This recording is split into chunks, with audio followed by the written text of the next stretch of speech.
Racing looks glamorous on the outside, but let me tell you, it's a grind.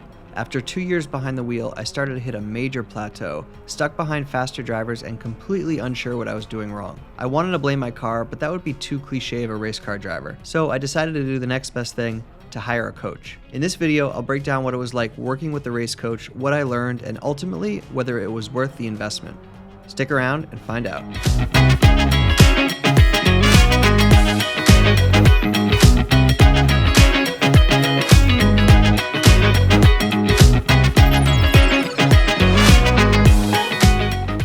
So why hire a coach? I had been in the game for a couple of seasons and even won a few races, but they didn't really feel like solid wins. I knew I was missing something. I race in the SSM class, or the showroom stock Miata class, or as some say, super slow Miatas. Think of like bare bones 1.6 liter NA Miatas with minimal modifications, much slower than your typical spec Miata, who I'm also out on track with. And the truth is, I just haven't been able to match the front runners in my class. Watching my main competitor this year, who had been using a coach and consistently winning, was enough to push me to finally take the leap and hire a coach myself. You see, racing is an oddball sport in that you don't just join a team with a bunch of players and a coach and start learning from day one under the umbrella of a single team. Even if you go to racing school like I did, once you actually start racing in a series, you're pretty much on your own.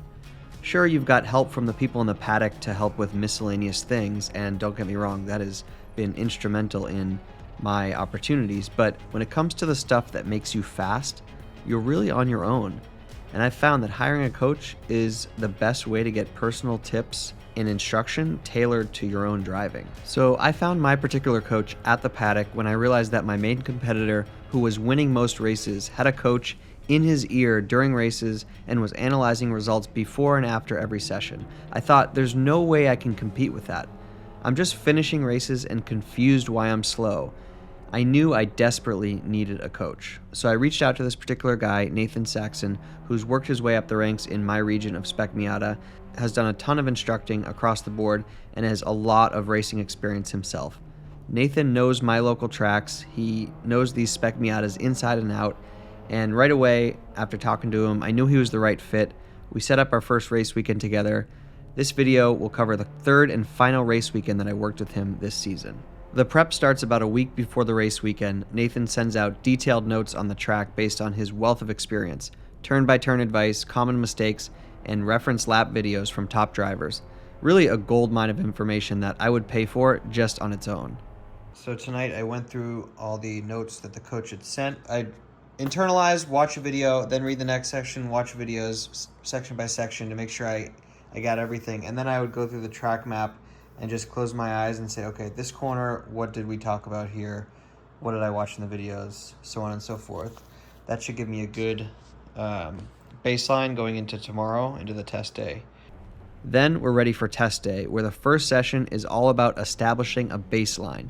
Okay, just had my first quick debrief with my coach prior to the first test day session. And the first sessions are always about getting a baseline, getting a rhythm around the track, just feeling out what I need to work on, and then we look at data. We look at the basically video after, and we see, okay, where are the most egregious errors? What are the quickest corrections I can make? And then start working on those throughout the day. So baseline is the name of the game in the first test session. Also want to feel out the tires, make sure that we get the pressures right, things like that. I go out and drive with no particular agenda other than to get comfortable, gather intel on how I'm feeling, how the car is feeling, how the track feels. Ideally, I put in a few good laps so that we can look at the biggest areas of opportunity. Nathan watched me on track, took notes, and then we reviewed the footage together. It became clear quickly there were so many details I was missing. Okay, so 3 areas we worked on for my first session. First, getting more weight on the nose so I can get a better turn in into turn 1. Also want to start working my way deeper into the brake zone. Next, having a better angle at turn 5 under the bridge. Right now I'm pointed too far this way. I want to be pointed more sort of left so I can get be quicker on throttle. And then the last one, turn 7. I'm coming out wide, but I still need to be wider and deeper. And then so I can arc sort of down into 8, rather than right now I'm turning in too soon and then I'm having to wait to get back on throttle. So I'm gonna go work on those 3 things in session number 2. So as you can see there, it's a bit of weight transfer and vehicle dynamics corrections. It's a bit of pointing my car at the right angle and corner entry adjustments, and it's also a bit of a line correction. So already in the first session, I've gotten a handful of different types of advice that should help reduce my lap time. Between sessions, we'd rinse and repeat this process. Drive, review the data, adjust, go out again, review the data, adjust. This cycle revealed things I would have never picked up on my own. All right, so same thing after that session, did a bit of debriefing. The feedback now, line is better. Those 3 big corrections in the first session helped, and now it's more nuanced feedback, like getting more parallel here so I can get set up better for 3, not being so quick on my turn in, being smooth and quick, not abrupt and quick. I was turning in the wheel a little too harshly. Here, angle's much better, but start to get on throttle sooner so I can carry more speed on exit. Same thing here, better angle, but get on throttle sooner. And then a little bit of steering corrections on 9. Good feedback. I'm gonna go work on these things in the 3rd session of the morning. Now, one of my challenges that I've noticed working with the coach after 3 race weekends was that there's a wealth of information and knowledge that he will pass on, and it's really about, at the end of the day, how much of that can you implement. And a good rule of thumb that he mentioned and that I've learned from other general coaches is that you want to go out on track and work on no more than 3 things at a time, which is sort of what we were doing here. But my challenge was that I'd work on 3 things, maybe improve on those 3 things, but then we'd identify 3 new things, and then in the following session, you're working on those 3 new things, but you still have to remember to practice those first 3 things that you learned. And what I would do quite often is fall back on old habits and not build a solid foundation and stick to what I learned and continue to improve. I would sort of learn something, then learn another thing, and then forget the original thing. And I think really that just comes down to seat time, practice, and experience level. Highly experienced drivers or drivers with a certain type of mentality or ability to learn something and repeatedly implement it without fail, that's a skill in and of itself. I think the better you are at doing that, the better driver you're going to be. It's a bit of a weak spot for me. I can learn something, but I need a lot of repetitions, many hundreds of repetitions, to really let something sink into my muscle memory. And, learning something, going out, trying it for 1 session is just simply not enough for me. All right, so I found that feedback generally easier to implement except one piece. So getting parallel here was fairly easy. Having a smoother turn in, I haven't looked at the video yet. I don't know how well I did, but conceptually it made sense, as well as here getting on throttle sooner and here getting on throttle sooner. The car felt really loose around here. I almost lost it a few times, and we did the tire pressures. We measured them after, and they were way high in the rear. So that's good data to have to start them a bit lower tomorrow. This is the piece of feedback I was not able to implement, where getting my turn in, the bulk of my turn in early, start turn a bit earlier, early max steering, just finding it hard to do that. Basically getting the most steering done before the corner is the sharpest so that you're angled right going in through this sequence. So yeah, got a bit to work on this afternoon. I really want to see the time start dropping now that I'm incorporating this feedback. So gonna have lunch, change the tires into the new race tires so that I can get used to those this afternoon, and then we should have a good session. By the way, it's worth noting that in my particular case, I do not have a data system in my car. I just rely on the GoPro footage that you see here. So for my situation, generally that's enough because I'm a beginner enough where that looking at this footage can identify plenty of opportunities. However, if you work with a coach, you can expect, if you have data in the car, to look at data. And my particular coach does have data from all these tracks from himself and other really good drivers that he's able to compare. So it is really helpful to have data. I think next year I definitely want to have that, at least throttle input and braking. And so just want to let you guys know that data is something that you absolutely will be and should be looking at with your coach. But if you don't have it, it's not the end of the world, but you absolutely should have footage to look at. All right, so once again, we went over the video from that session and another 3 things to work on that we noticed. Fairly small things, but good examples of where a coach can come into play and just help with nuance. So first of all, coming into turn 4 here, getting a bit of understeer, so backing up the turn-in point just a hair so that the front tires can bite a little bit sooner before the corner falls off and the camber goes away. So that's what I got to do next session, especially if I notice the turn-in is a little bit weak. Here, just opening up my hands more on exit, tracking out wide. I'm getting throttle to a good point, but just not unnecessarily keeping my hands too tight, letting the car unwind and hopefully get me a better exit coming out of 6. And then finally, similar stuff here, just still not nailing this corner. Really need to work on getting maybe a little bit less throttle here, less charging of this corner, and a quicker release to get more weight on the nose so that I can get my better turn in and be quicker on throttle. Obviously a very important corner, and it'll come in handy during the race. So good debrief session. I felt good out there again in qualifying, but just got to really nail these things for the race.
So pissed. I did exactly what I didn't need to do. It was like the exact opposite of what I talked about with my coach. I don't know. I haven't looked at the footage yet, but I mean, I looked at it myself. I haven't debriefed with the coach, but I don't know why I didn't just shoot up the inside. I was along the inside, but I didn't take it. And that put me at a shitty spot coming out of turn 1. And then we had contact, and then whatever. I was slower anyway than the other 2 guys in my class in terms of time, so I'm extremely disappointed. Just really pissed. So I was looking at the car trying to see for damage on my left front. I couldn't find any in the body damage. And I looked closer. Look at the tire. It's a huge gash. So I didn't feel any difference during the race, but I'm going to monitor the pressures to see if it's losing pressure. My guess is I'm going to have to change the tire for the next 2 races. Thing is, you can't fake fast in this sport, which is kind of the beauty of it. You get out on track, and between your driving and the car and whatever else, like, you're either fast or you're not. You're either winning or you're not. And something I still, sort of my belief system now, or the way I approach this, whether it's right or wrong, I don't know, but again, I've said this before, but like, I'm not just coming in here to have a good weekend. If I was doing that, I probably wouldn't be racing. I would do something else. I'm coming here to win and push myself and be competitive and learn and grow and constantly be challenging myself, and I am being challenged a lot. So that's, in a way, like, I'm getting exactly what I'm looking for, but it doesn't feel good a lot of the time. Like, it's very difficult. I've said this before. You know, you show up to these races when you're really trying to win, when there's so many variables, when you're trying to learn, it can be demoralizing. So, I mean, it would be nice to be able to keep that in perspective more. And I try to say, you know, ultimately, I'm at a racetrack. This is like, what can be better? But now that I'm here, it's more natural to get upset, to get frustrated, and to just want to be better. I mean, the biggest thing is really just making a decision at the start picking a line, picking a move, and then going for it. I clearly didn't commit. I was caught in between. I don't know what I was thinking. I mean, I was already on the edge of the track on the right side, so I might as well have been next to my competitor. But I sort of hung back, and I was in the inside squeezing myself out, so it just didn't make sense. That's the main thing. Otherwise, we worked on enough this weekend to really know like what I should be working on. There's always small things that we discover in each session, but at the end of the day, just got to execute it, and I'm doing the best I can, but this is a very difficult sport. Saturday morning, race 2, day 2, time to get after it, forget yesterday. Last 2 races of the season. Just go out there, have fun. Probably the more I thought about it, I'm gonna switch my tires when I get there, because I do not want a sidewall to blow coming around a fast corner and then go straight to the wall. So yeah, let's get after it, have some fun, try to put together a good result, put together all the stuff I've been learning this year, and see how it goes.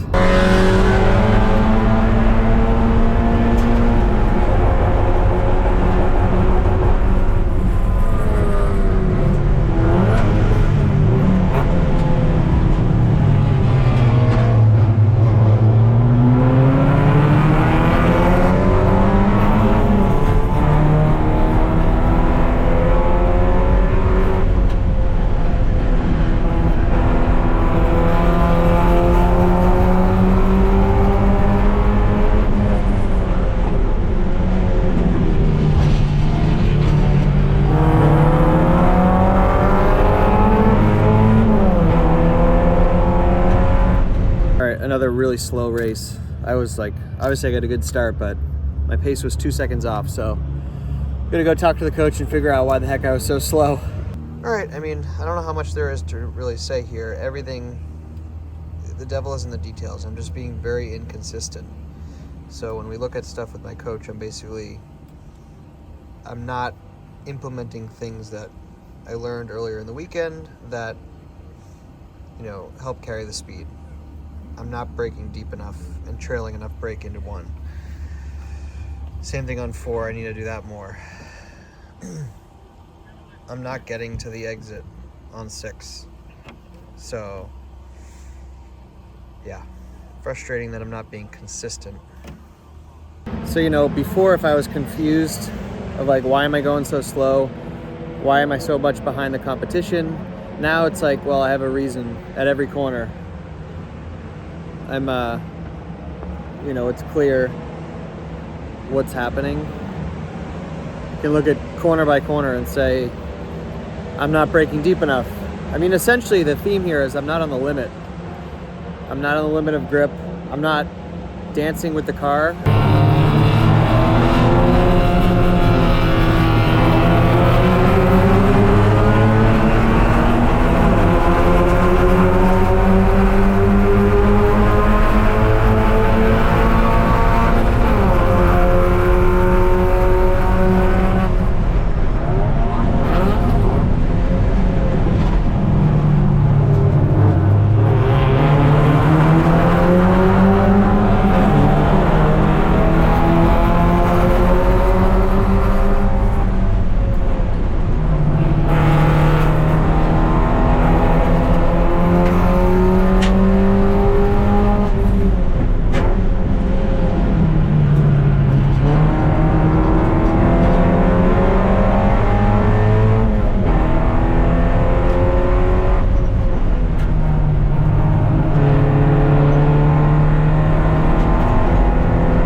Thank you guys as always for watching. Hope this video is useful. It just gives you insight into what it's like to hire a racing coach, because racing is different than a lot of sports in that you don't join a team with a coach. You're kind of on your own, and you got to figure it out all on your own. But luckily there's plenty of people willing to help, and so just want to give you a taste of what that's like. Always feels good to bring the car home for another season, and yeah, lots to figure out for next year, but very productive year. It's no longer a mystery why I'm slow. We have reasons, thanks to my coach. And I can't wait to get back out on next year. Hopefully there's other track events I can do this year, and by God, I really need to do more sim practice. All right, guys, I'll see you on the next one. Peace.